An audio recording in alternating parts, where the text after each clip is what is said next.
Rádio Rio de Janeiro, a emissora da Fraternidade, passa a apresentar Luz na Penumbra, programa que leva ao seu coração a mensagem da doutrina espírita.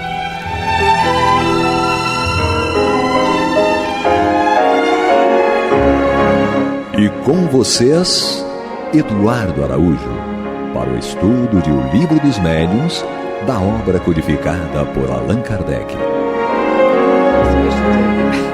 Olá, prezados amigos da Rádio Rio de Janeiro, sejam todos muito bem-vindos. Estamos entrando no ar com o programa Luz na Penumbra. E Maria de Fátima Miranda tá tendo algum problema ali, Paulo Renato. Olha lá, não sei do que ela tá rindo, mas vamos juntos aqui estudar o Livro dos Médiuns de Allan Kardec. Seja bem-vinda, Maria de Fátima Miranda. Qual é o seu problema aí? Não, é que nós estávamos imaginando a substituição de grão de bico num determinado prato. Ah, tá. Então tá certo. Os ouvintes, coitados, ficam perdidos aqui com as coisas que Maria de Fátima Miranda fala. Mas depois ela explica isso direitinho. Nós estamos aqui na primeira parte, no capítulo 4, né? Capítulo 4 aí do Livro dos Médiuns, 2 sistemas. Nós ficamos aí um bom tempinho lendo o sistema diabólico ou demoníaco, que foi o item 46, e agora nós vamos entrar no sistema otimista, né? O 46 era o sistema pessimista, diabólico ou demoníaco. Agora vamos entrar no sistema otimista, Paulo Renato. Você está otimista? Bom. Sim, procure estar. Então você leia aí pra gente, porque eu tô aqui com a minha rinite. Fico sem ar. Tá. Então... Sistema otimista. Ao lado dos que nestes fenômenos unicamente veem a ação do demônio, estão outros que tão somente hão visto a dos bons espíritos. Supuseram que, estando liberta da matéria a alma, nenhum véu mais lhe encobre coisa alguma, devendo ela, portanto, possuir a ciência e a sabedoria supremas. A confiança cega nessa superioridade absoluta dos seres do mundo invisível tem sido para muitos a causa de não poucas decepções. Esses aprenderão à sua custa a desconfiar de certos espíritos quanto de certos homens. E aí, Renato? É interessante aqui que Allan Kardec também coloca, muito sabiamente, aqui no capítulo 31 do Livro dos Médiuns, as chamadas comunicações apócrifas, né, mostrando, corroborando aí, apoiando essa ideia dele aqui desse sistema, do chamado sistema otimista, né, em que as pessoas, aqueles que lidavam com o mundo espiritual, com as comunicações do mundo espiritual, acreditavam que todos os seres, por estarem libertos da matéria, também tinham se liberado dos seus vícios, das suas ortodoxias, né, dos seus sistemas, né? Então, Allan Kardec diz que, infelizmente para eles terão que aprender à própria custa. Mas a gente também tem aqui no Livro dos Médiuns, na primeira parte, do capítulo 3, se eu não me engano, no item 28, quando fala sobre o tipo de espíritas. Deixa eu ver se é aqui. E aí, Maria de Fátima Miranda? Achou? No item 28, capítulo 3 do Método, primeira parte. Kardec vem classificando os espíritas, e um deles, Kardec chama de espíritas exaltados, que ele diz que a espécie humana seria perfeita se sempre tomasse o lado bom das coisas. Em tudo, o exagero é prejudicial. Em espiritismo, infunde confiança demasiado cega e frequentemente pueril no tocante ao mundo invisível. Então é interessante, quem tiver tempo, de ler esse capítulo 3 do Método, item 28 do Livro dos Médiuns, que Kardec vem aqui classificando alguns tipos de espíritas à sua época. Esse sistema otimista, ele é extremamente perigoso, né? De uma ingenuidade perigosa, né? O nome é otimista, mas quando você acredita que somente os espíritos bons se comunicam, você corre um risco gravíssimo, porque, conforme Paulo Renato já tinha citado, né, o apóstolo João coloca: não creiais em todos os espíritos. Não é isso, Paulo Renato? Que está em qual... Isso. Está lá no Evangelho de João, né? Isso. Tu lembra aí o versículo? Depois tu dá uma sei. olhada, que o pessoal gosta de consultar. Tá. Porque nós recebemos comunicações de diversos espíritos. E Allan Kardec nos traz, dentro da codificação, os esclarecimentos de que nem todos os espíritos, conforme João já asseverava, são de Deus. Então tem espíritos enganadores, tem espíritos mistificadores, tem aqueles espíritos que vêm com uma linguagem bonitinha, mas que por detrás da linguagem bonitinha existem ensinamentos equivocados, Capcioso, né? capciosos. Então, se nós acreditarmos que tudo que vem dos espíritos é bom, nós vamos nos colocar em situação de grave risco, Maria de Fátima Miranda. Pois é, porque olha só, se por um lado o demônio colocaria Deus em xeque porque ele saberia mais do que Deus, se nós fôssemos achar que tudo que vem é de Deus, então, já pensou? Quanta orientação inversa aos valores do bem e da paz? Não é? Então, quando João diz: não creais em todos os espíritos, vede primeiro se os espíritos são de Deus, está atestando a mediunidade e nos mostrando a vigilância e a prudência, não é? Em tudo, olhai, vigiai e orai. Porque quando ele fala desses espíritos, é para a vida toda, a nível de encarnado ou desencarnado. Nós não podemos detectar exatamente quando uma inteligência desencarnada está atuando diretamente no encarnado, mas pelas escolhas que o encarnado faz, nós sabemos que tipo de conduta ele está tendo e quem pode estar inspirando. Então, você que está numa casa espírita, você que eventualmente recebe uma mensagem, ou você que comprou um livro psicografado, não aceite tudo sem avaliar. Allan Kardec sempre colocou que é fundamental analisar tudo o que venha dos espíritos, justamente para você não ser enganado, Paulo Renato. Especialmente as pessoas que lidam no trato da mediunidade. Exatamente. Na casa espírita, para que não tomem orientações que venham a causar perturbação ao trabalho, como se fossem orientações boas, sadias.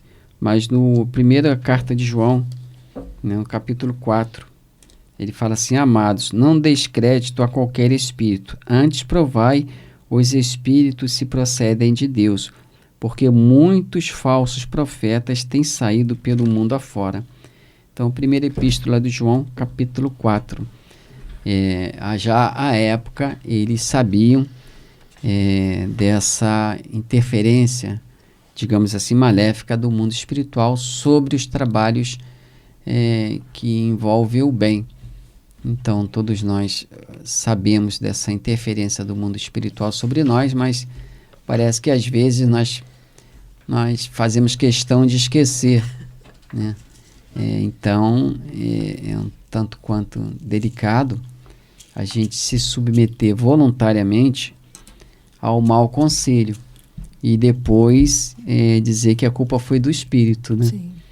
Então, nós temos, acredito, discernimento espírita cristão suficiente para poder reconhecer na mensagem a sua utilidade, né? Mesmo que ela venha com uma moldura um tanto quanto brilhante na maneira de se expressar, mas às vezes lá nas entrelinhas da mensagem vem uma indução ao preconceito, vem uma indução à malevolência e etc. Então é preciso realmente, como diz Jesus, ter olhos para ver. Acreditar que do mundo espiritual só pode vir coisas boas é dizer que a esfera espiritual próxima a nós é a esfera do Cristo. E isso a gente sabe que não é verdade.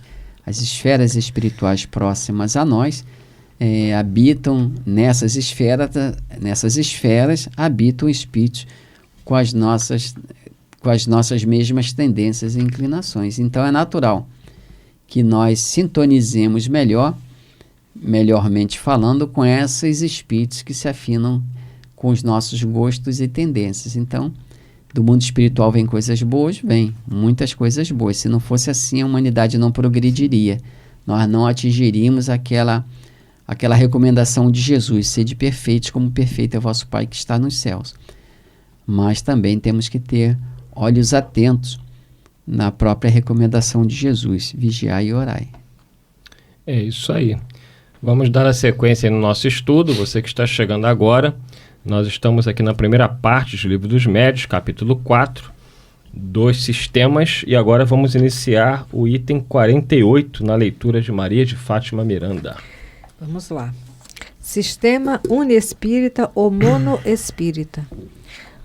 Como variedade do sistema otimista, temos o que se baseia na crença de que o único espírito se comunica com os homens, sendo esse espírito o Cristo, que é o protetor da terra.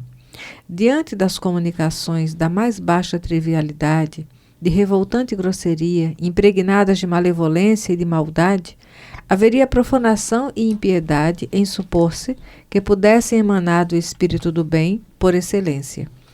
Se os que assim o creem nunca tivessem obtido senão comunicações inatacáveis, ainda se lhes caberia a ilusão. A maioria deles, porém, concorda que tem recebido algumas muito ruins, o que explicam dizendo ser uma prova de que o bom espírito os sujeita com o lhes ditar coisas absurdas. Assim, enquanto uns atribuem todas as comunicações ao diabo, que pode dizer coisas excelentes para tentar, pensam outros que só Jesus se manifesta e que pode dizer coisas detestáveis para experimentar os homens. Entre essas duas opiniões tão opostas, quem sentenciará? O bom senso e a experiência. Dizemos a experiência por ser impossível que os que professam ideias tão exclusivas tudo tenham visto e visto bem. Quando se lhes objeta com os fatos de identidade que atestam, ou meio de manifestações escritas, visuais ou outras, a presença dos parentes ou conhecidos dos circunstantes respondem que é sempre o mesmo espírito, o diabo, segundo aqueles, o Cristo, segundo estes, que toma todas as formas. Porém, não nos dizem por que motivo os outros espíritos não se podem comunicar. Com que fim o Espírito da Verdade nos viria a enganar, apresentando-se sob falsas aparências, iludir uma pobre mãe, fazendo-lhe crer que tem ao seu lado o filho por quem derrama lágrimas? A razão se nega a admitir que o Espírito, entre todos santo, desça a representar semelhante comédia. Demais, negar a possibilidade de qualquer outra comunicação não importa em subtrair ao Espiritismo o que este tem de mais suave, a consolação dos aflitos. Digamos, pura e simplesmente, que tal sistema é irracional e não suporta exame sério. Gente, mas Kardec é de uma objetividade na escolha das palavras, não é?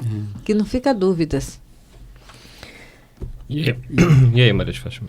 Não, o que nós vamos refletir é justamente isso, porque é o que seria compreensível também uma relação com a ideia do panteísmo. Deus sendo um bolo gigante e cada um de nós um pedaço dele. Nós reencarnamos, ele perde um pedaço. Nós desencarnamos, ele ganha um pedaço. Mas nós somos impuros, imperfeitos, viciosos, então ele se contamina, não é? É a mesma coisa aqui. Se todo o espírito comunicasse, fosse o Cristo, esse Cristo estaria o quê? Como ele poderia ser o nosso guia e modelo? Como ele poderia ser o nosso mestre?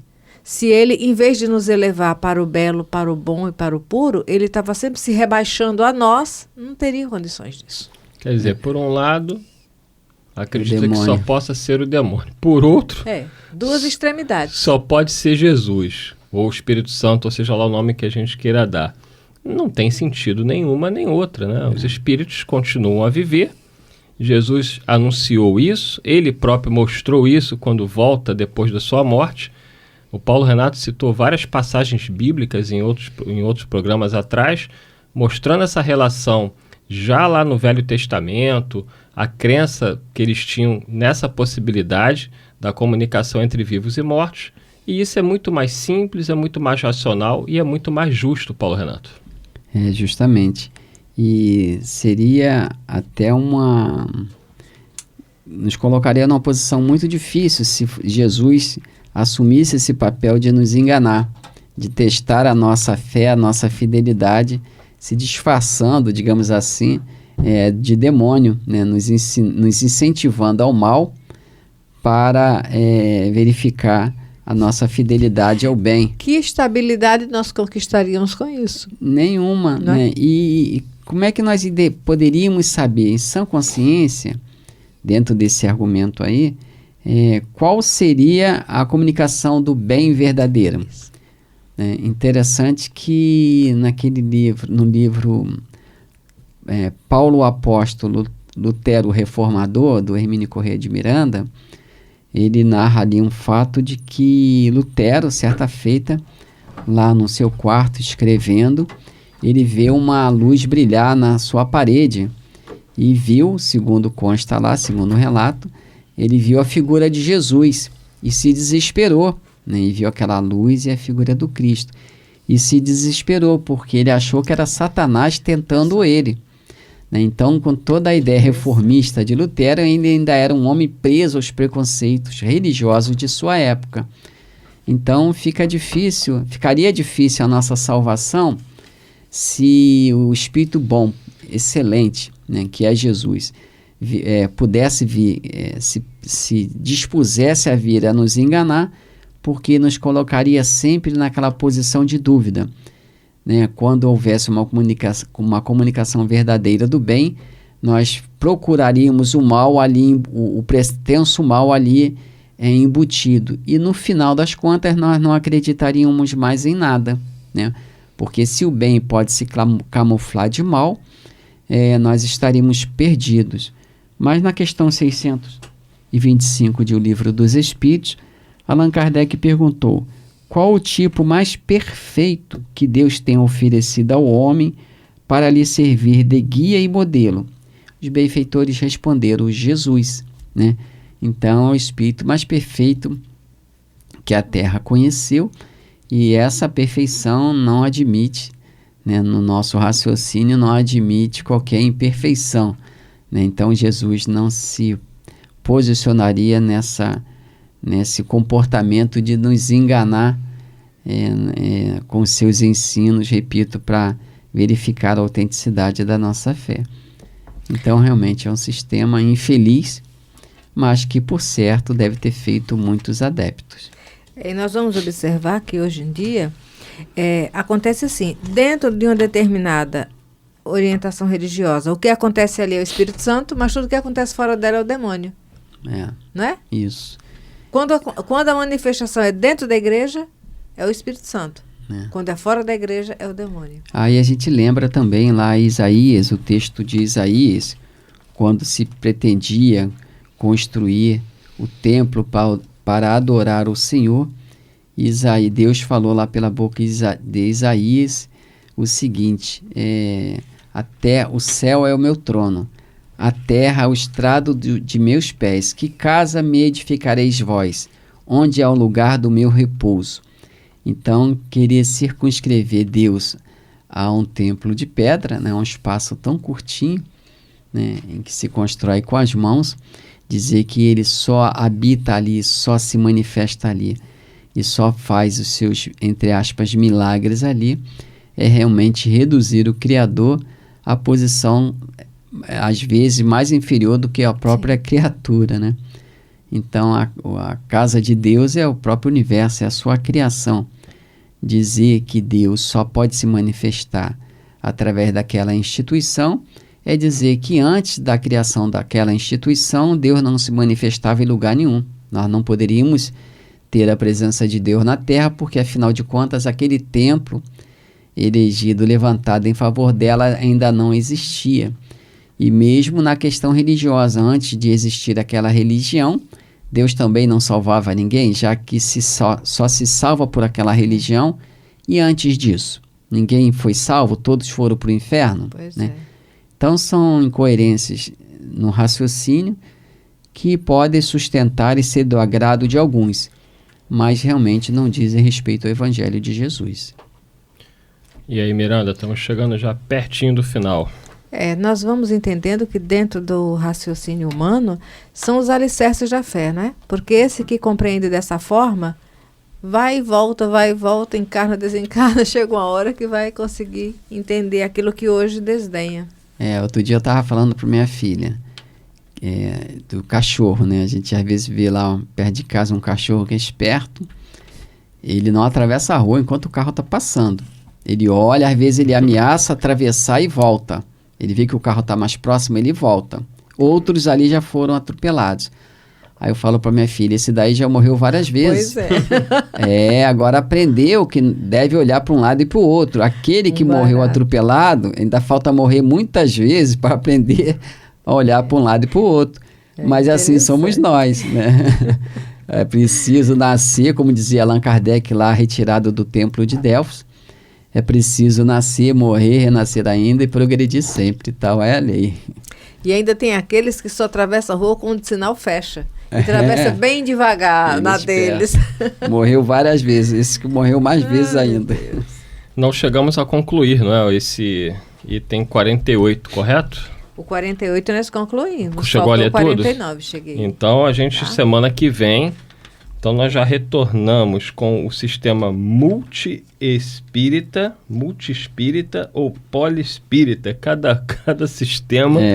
Mas como isso aqui é importante, né, nós lermos e estudarmos o que Allan Kardec estava vivenciando e que alguns desses sistemas persistem até hoje. Alguns de uma forma mais evidenciada, outros já bem menos evidenciado. É importante ver realmente aquelas questões que a gente levantou, né? Aí do capítulo 31 do Livro dos Médiuns, Comunicações Apócrifas. Sim. É bom ler, porque muita gente não lê, às vezes a pessoa não acha interessante, mas aquelas comunicações são muito interessantes. Dá um discernimento, né? Até para a gente criar critérios quando for avaliar uma comunicação espiritual. Muitos acreditam que nós não devamos questionar os espíritos quando eles se pronunciam, né? Mas a gente lembra novamente aquela carta de Paulo, a primeira carta de Paulo aos Coríntios, capítulo 14, quando ele fala sobre o culto. Sim. Né? Já falamos sobre isso algumas vezes e é bom reler, ver, aprender, para que a gente não se alimente com esses sistemas que são esdrúxulos, né, em termos doutrinários. É isso aí. Dito isto, agradecemos ao Paulo Renata, Maria de Fátima Miranda, a você, prezado amigo ouvinte, internauta, ao nosso Weber. E semana que vem, se Jesus assim o permitir, estaremos aqui novamente para estudarmos o Livro dos Médiuns de Allan Kardec. Muita paz a todos. Você está ouvindo o programa Luz na Penumbra.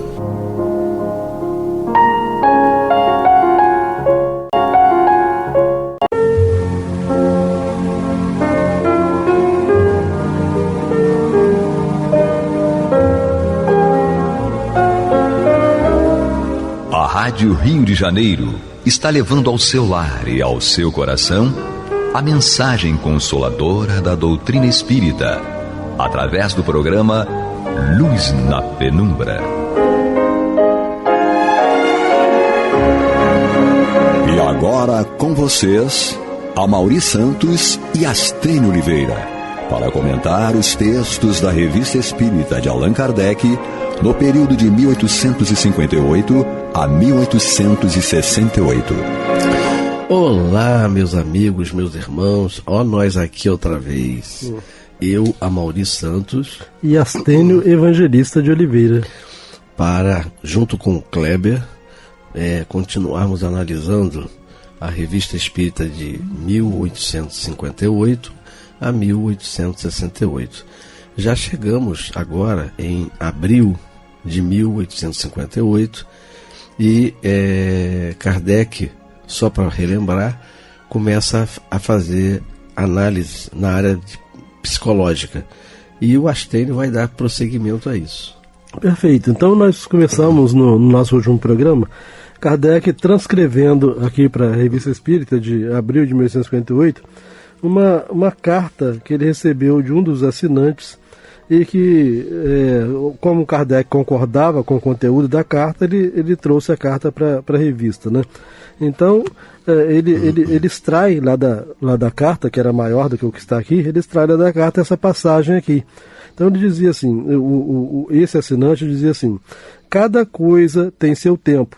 O período que acaba de escoar-se parece ter sido especialmente destinado pelo Todo-Poderoso ao progresso das ciências matemáticas e físicas, e provavelmente foi tendo em vista dispor os homens aos conhecimentos exatos que ele, Deus, se opôs durante muito tempo às manifestações dos espíritos, como se tal manifestação pudesse ser prejudicial ao positivismo, que requer o estudo da ciência. Numa palavra, quis habituar o homem a procurar, nas ciências de observação, a explicação de todos os fenômenos que deviam produzir-se a seus olhos. Então, isso aqui foi o último parágrafo que nós lemos na semana passada, ou melhor, no programa passado, e Kardec prossegue ainda transcrevendo a carta, ou uma parte da carta desse assinante. Então o assinante continua falando o seguinte: hoje o período científico parece ter chegado ao seu termo. Então, obviamente, Kardec não concordou com isso, né? O período científico prosseguiria paralelamente... Até hoje. Isso, prosseguiria paralelamente ao período psicológico. Na verdade, o período psicológico também era um período científico, né? Porque a psicologia faz parte da ciência, né? Isso. Então, assim, hoje o período científico parece ter chegado a seu termo. Depois dos imensos progressos realizados, não seria impossível que o novo período que deve suceder-lhe fosse consagrado pelo Criador às iniciações de ordem psicológica. Na imutável lei de perfectibilidade que estabeleceu para os seres humanos, o que poderá fazer depois de havê-los iniciado nas leis físicas do movimento e ter-lhes revelado os motores com os quais muda a face do globo. Foi uma pergunta que esse correspondente fez. Mas a gente observa, né, que ele estava... Para ele, o que a ciência havia descoberto naqueles últimos tempos era tudo que o homem poderia descobrir, né? Então, a partir dali não teria mais nada para descobrir. E o período científico, então, estaria sendo substituído pelo período psicológico. Lê do engano. Lê do engano. Até né? hoje. Né? Cada vez mais se descobre coisas que não se via, né? Que não se sabia. Né? Isso. Então, não sabia ele quanto a ciência ainda tinha que caminhar. Né? Nossa. Aí esse assinante prossegue dizendo o seguinte: o homem sondou as profundezas mais longínquas do espaço. A marcha dos astros e o movimento geral do universo não têm mais segredos para ele. Lê nas camadas geológicas a história da formação do globo. A gente vê que ele era bastante culto. Né? A marcha dos astros e o movimento geral do universo não tem mais segredos para ele. Lê nas camadas geológicas a história da formação do globo. À sua vontade, a luz se transforma em imagens duráveis. Domina o raio. Com o vapor e a eletricidade suprime as distâncias. E o pensamento transpõe o espaço com a rapidez do relâmpago. Chegado a esse ponto culminante, do qual a história da humanidade não oferece nenhum exemplo, qualquer que tenha sido o seu grau de avanço nos séculos recuados, parece-me racional pensar que a ordem psicológica lhe abre um novo caminho na via do progresso. É pelo menos o que se poderia deduzir dos fatos que se produzem em nossos dias e se multiplicam por todos os lados. Esperemos, pois, que se aproxime o momento, se é que ainda não chegou, em que o Todo-Poderoso venha iniciar-nos em novas, grandes e sublimes verdades. Cabe a nós compreendê-lo e secundá-lo na obra da regeneração. Então a gente verifica que esse jornalista, né? Esse analista? Não, jornalista, né? Talvez não. A profissão dele a gente não sabe. Ele era correspondente da revista, né? Na verdade, assinante da revista. Então, a gente verifica que ele estava de tal modo encantado com os ensinos que os espíritos estavam trazendo, que ele, comparando isso com o material que a ciência oferecia, ele já achava que a ciência já tinha chegado no seu auge. Já tinha chegado no seu auge, né? Aí o Kardec retoma, agora então, a posição do próprio Kardec, encerrou a transcrição, né, da carta, né, desse correspondente, e Kardec fala o seguinte: essa carta é do senhor Georges. É interessante que Kardec quase nunca mencionava os nomes, né? Exatamente. Aqui ele menciona.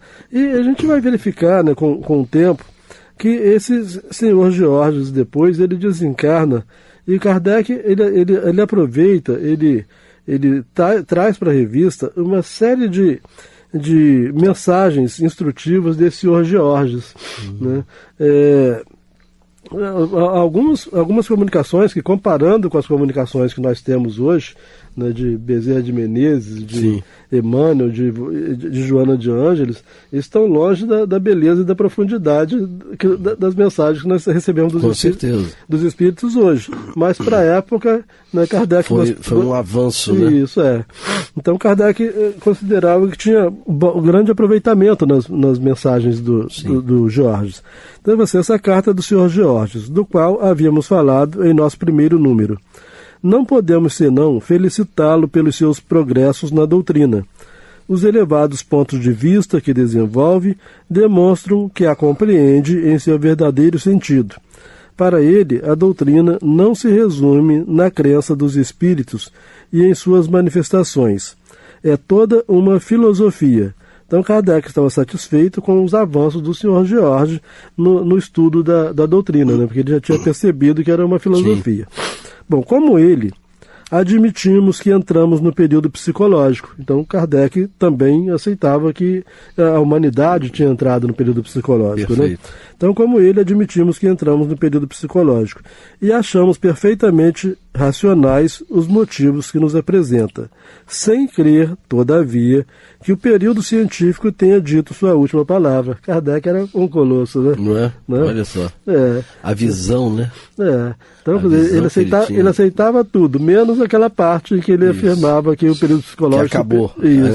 Não tem que se descobrir mais nada. Exato. Então, eu falei, sem crer, todavia, que o período científico tenha dito sua última palavra. Ao contrário, acreditamos que ainda nos reserva muitos outros prodígios. O período científico ainda nos reservaria muitos outros prodígios. Se vissem agora, hein? A informática, né? Eles estão vendo no plano espiritual, mas encarnados, né? Estamos numa época de transição, em que os caracteres dos dois períodos se confundem. Então, eu acho que Kardec até visualizava que com o tempo realmente o período psicológico iria ficar em destaque. Isso de algum modo está acontecendo, né? O homem, depois de tantas conquistas de ordem científica, mas com tantas perdas no âmbito moral, ele acaba verificando que está gastando tempo demais, energia demais, recursos demais para poder estudar o corpo humano, quando ele tem algo muito mais importante do que isso, que é o próprio espírito. Não é isso? Bom, então Kardec prossegue dizendo o seguinte: os conhecimentos que os antigos possuíam sobre a manifestação dos espíritos não serviriam de argumento contra a ideia do período psicológico que se prepara. Então, os antigos, Kardec está dizendo, eles possuíam conhecimento sobre a manifestação dos espíritos. Como se alguém estivesse contra-argumentando, dizendo que o período psicológico sempre existiu. Né? Então, ele fala assim: os conhecimentos que os antigos possuíam sobre a manifestação dos espíritos não serviriam de argumento contra a ideia do período psicológico que se prepara.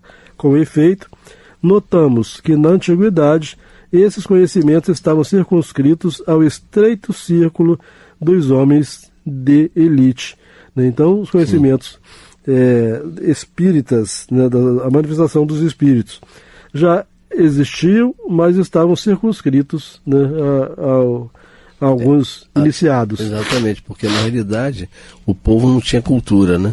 Se nós falarmos, assim, por exemplo, de outra religião, que seria o catolicismo, as missas eram todas feitas em latim. Quem não conhecia latim ficava aéreo, Sim. só fazia os rituais, né? Então era restrito o quê? A cultura restrita aos padres, Sim. né? Ao celibato. Agora, o espiritismo também era restrito a pessoas que tinham cultura. Sim. Né? O próprio evangelho, antes da reforma luterana, vivia trancado, né? Só era estudado por uma meia dúzia de gatos pingados. Né? Isso aí. Então, com efeito, notamos que na antiguidade esses conhecimentos estavam circunscritos ao estrito círculo dos homens de elite. Sobre eles, o povo possuía somente ideias falseadas pelos preconceitos e desfiguradas pelo charlatanismo dos sacerdotes, que delas se serviam como meio de dominação. Como já o dissemos a Lures, jamais esses conhecimentos se perderam e as manifestações sempre se produziram, mas ficaram como fatos isolados, certamente porque o tempo de os compreender não havia ainda chegado. O que se passa, quer dizer, então o tempo para a grande massa compreender não tinha ainda chegado, né? O que se passa hoje tem um caráter bem diverso. As manifestações são gerais, impressionam a sociedade desde a base até o cume. Então, quer dizer, em todos os níveis sociais, né? Perfeito. Os espíritos não mais ensinam nos recintos fechados e misteriosos de um templo inacessível ao vulgo. Esses fatos se passam à luz do dia. Falam a todos uma linguagem inteligível por todos. Tudo, pois, anuncia, do ponto de vista moral, uma nova fase para a humanidade. Né? Então, Kardec conclui que realmente a humanidade está entrando numa nova fase, ou num novo período, ou numa nova era, em que os valores espirituais mereceriam destaque. Com certeza, isso aí, e isso se evidencia hoje, né?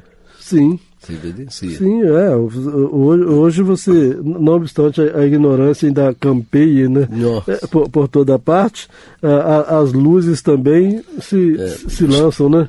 Foram aumentando, né? Isso. Porque se nós falarmos da doutrina, o que difere a nossa doutrina, ou filosofia espírita, como queiram, das outras religiões, é exatamente colocar luz aonde só havia sombras, aonde havia problemas de falta de entendimento. Então você hoje, né, sem revolta, começa a entender que cada um de nós tem um tempo a vivenciar aqui na Terra, que a Terra não é o nosso lar verdadeiro, que o nosso lar verdadeiro se encontra numa outra dimensão e que nós estamos estagiando aqui para nos aprimorarmos. Sim. Enquanto diversos espíritos também querem vir para cá para melhorar. Então é isso que a doutrina espírita nos esclarece, amplia, nos consola quando nós perdemos pessoas amadas. E diz, gente, por que ele morreu jovem e eu continuo aqui com 60, 70 anos? E aí você entende, né? E não se revolta mais. Porque as doutrinas que ainda estão aqui na Terra, vinculadas ao Velho Testamento, elas não fazem o outro compreender, não fazem o outro amar o seu inimigo. E o Espiritismo traz Jesus dizendo exatamente isso. Nós temos que nos esforçar para amarmos não só aqueles que nos amam, mas amar também aqueles que nos perseguem. Sim, até porque amar o que nos amam é fácil, né? É extremamente fácil, né? Exatamente. Bom, então nós concluímos também o tema período psicológico, né? E aí vamos iniciar o novo tema, que é o espiritismo entre os druidas. Em abril ainda. Ainda em abril, ainda tem muita coisa de abril. Sim, ainda. E aí vamos estudar o espiritismo entre os druidas. Nós sabemos que Kardec ele foi um sacerdote druida, né? Isso. Então ele era conhecedor da cultura druídica, né? E o nome dele era Allan Kardec. Sim, como druida era Allan Kardec. Exatamente. Né? Exato. E aí, sobre o espiritismo entre os druidas, ele diz o seguinte: há cerca de 10 anos, sob o título Bom, tá, vou dizer como é que está escrito, né? Le Vieux Nelft, né? Publicado, então traduzindo é o Velho Novo, tá? Então, ele publicado pelo senhor Edouard Fournier no Sickle, uma série de artigos tão notáveis do ponto de vista da erudição quanto interessantes por suas relações históricas. Passando em vista todas as invenções e descobertas modernas, prova o autor que se o nosso século tem o mérito da aplicação e do desenvolvimento, não tem, pelo menos para a maioria delas, o da prioridade. A época em que o senhor Edouard Fournier escrevia esses eruditos folhetins, não se cogitava ainda de espíritos, sem o que não teria deixado de nos mostrar que tudo quanto se passa hoje é apenas uma repetição do que os antigos sabiam muito bem e talvez melhor que nós. Então, esse senhor Edouard Fournier, ele estava publicando uma série de artigos, né, que Kardec reconheceu que eram de grande erudição, né, e tratando ele falou assim, quanto interessantes por suas relações históricas. Então ele estava trazendo informações a respeito de convicções, né, antigas, etc. Né? Mas já sobre o espiritismo. Que envolvia a questão espírita. Né? Então ele fala assim, e o lastimamos por nossa conta, porque as suas profundas investigações, ele está lastimando porque ainda não existia o espiritismo em si, né, na época que esse senhor estava escrevendo, né? Assim, o lastimamos por nossa conta, porque as suas profundas investigações ter-lhe-iam permitido esquadrinhar a antiguidade mística, como perscrutou a antiguidade industrial. E fazemos votos porque suas laboriosas pesquisas sejam dirigidas um dia para esse lado, né, para a antiguidade mística, que acaba sendo religiosa, né, espiritual. Quanto a nós, não nos deixam nossas observações pessoais nenhuma dúvida sobre a antiguidade e a universalidade da doutrina que os espíritos nos ensinam. Então a própria doutrina em si, não apenas os fenômenos, né? Mas a doutrina e os ensinos. Não está falando, né? Não está falando dos fenômenos, né? Essa coincidência entre o que nos dizem hoje e as crenças dos tempos mais remotos é um fato significativo da mais alta importância. Faremos notar, entretanto, que, se por toda parte encontramos traços da doutrina espírita, em parte alguma a vemos completa. Então pega um ponto aqui, outro ponto ali, né, em povos diferentes, mas o conjunto não se tem em lugar nenhum, né? Tudo indica ter sido reservado à nossa época coordenar esses fragmentos esparsos entre todos os povos, a fim de chegar-se à unidade de princípio por meio de um conjunto mais completo e, sobretudo, mais geral de manifestações que dariam razão ao autor do artigo que citamos mais acima, a propósito do período psicológico no qual a humanidade parece estar entrando. Então Kardec, embora esteja aqui tratando dos artigos do senhor Edouard, ele faz uma referência ainda ao artigo anterior do senhor Georges, né, sobre o período psicológico, né? Então, aonde que ele está falando assim, bom, quase por toda parte, a ignorância e os preconceitos desfiguram essa doutrina, cujos princípios fundamentais se misturam às práticas supersticiosas de todos os tempos, exploradas para abafar a razão. Todavia, sob esse amontoado de absurdos,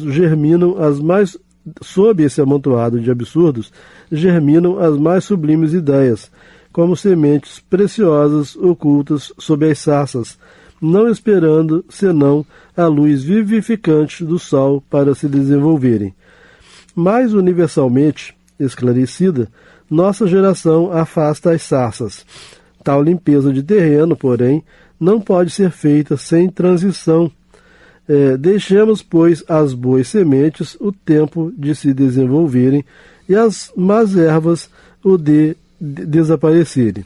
Então, Kardec está se referindo, então, a esse conjunto não conjunto, mas esses ensinos isolados, né, que existiram em diversos povos, em diversos momentos da história, e que alguns parecendo absurdo, sim, mas que se você selecionar bem, você tira grandes ensinos dali, né?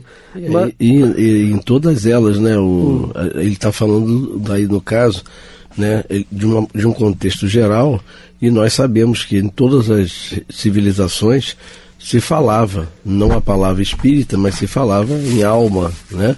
Se falava o Antigo Egito, né, quando colocava o faraó dentro da pirâmide, que era a sepultura, né, colocavam requintes de alimentos e tudo, porque ele ia fazer uma grande viagem. Sim. Né? Então todas elas falam sobre isso. Né? A Grécia também, e assim vai.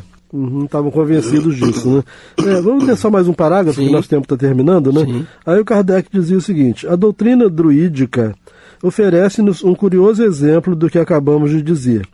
Essa doutrina, de que não conhecemos bem senão as práticas exteriores, eleva-se, sob certos aspectos, até as mais sublimes verdades. Mas essas verdades eram apenas para os iniciados.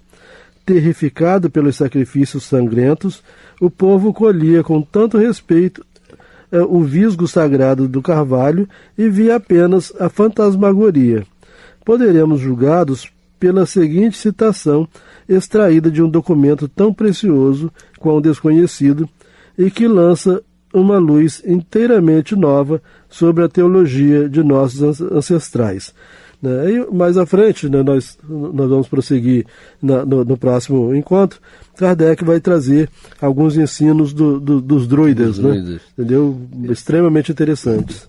Então, meus amigos, vamos continuar firmes para que nós possamos desenvolver, porque a coisa vai ficando cada vez melhor, né, Astênio? E vamos nos despedir, né, desse nosso estudo hoje, contando sempre com vocês. Eu, Amaury Santos. E Astênio Evangelista de Oliveira. E mais o nosso irmão Kleber na assistência. Que Deus abençoe a todos. Muita paz.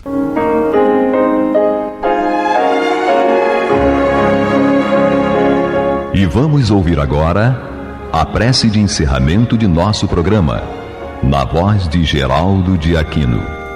Jesus, dá-nos coragem para a luta, piedade para os insultos e misericórdia para as injustiças e ingratidões.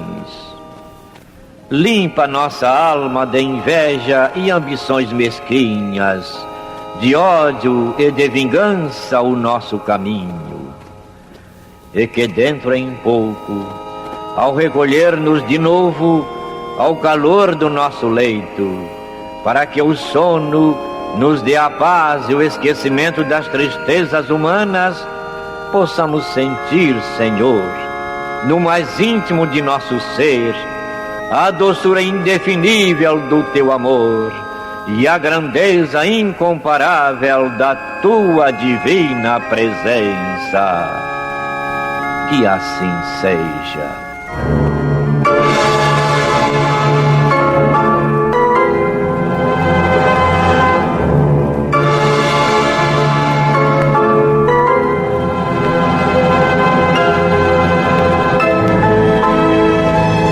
Acabamos de apresentar o programa Luz na Penumbra, que voltará a ser apresentado amanhã às 21 horas nesta emissora.